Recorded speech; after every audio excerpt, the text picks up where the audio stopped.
Изложбата на Дороти Пачкова се организира во Центар за култура по втор пат и да се надеваме дека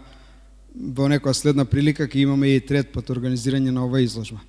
Дороти Пачкова е позната авторка на слики и навистина ни е чест и гордост што таа е денеска тука во Центарот за култура. Преку низините слики, преку низината ангажирана уметност, таа навистина искажува и се бори за женската рамноправност во овој наш свет. Дороти на некој начин,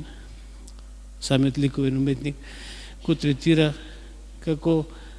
една единка од општеството кое не треба да се занимава автономно само со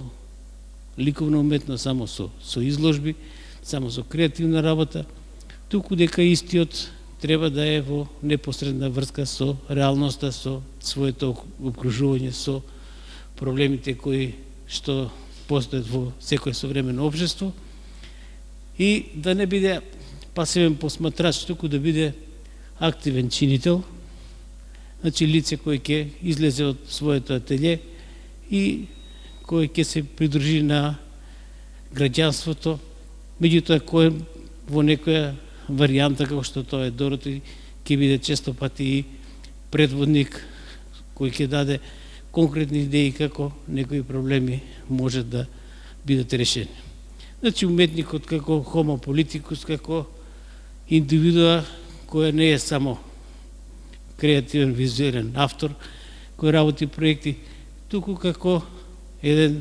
сегмент од граѓанското општество кое често пати треба да застане и во првите редови и со своји идеи, со своји иницијативи да го поведе на некој начин, да кажеме, поширокиот публикум. Кога ни ја одобрија изложбата, седнав една ревизија да направам во моето така наречено депо и навистина на уметничките дела им нема крај. Убаво ми е што го направив ова со самото тоа што кога првпат јавно објавив дека ќе имаме овде, дека ќе направиме ретроспективната, првите реакции од моите многу повозрасни колеги беа: како успеа да стасаш да направиш ретроспективна изложба? И јас не знам како успеав, да ви кажам искрено, но убаво е што ја направив заради тоа што можам да се чувствувам дека еве завршив една сфера од создаваштвото и сега можам малце порастеретена да почнам одново од почеток. Па се надевам и на следната ретроспективна изложба ќе имам шанса да соработувам со Роберт, заради тоа што стварно многу ми значи оваа убава соработка.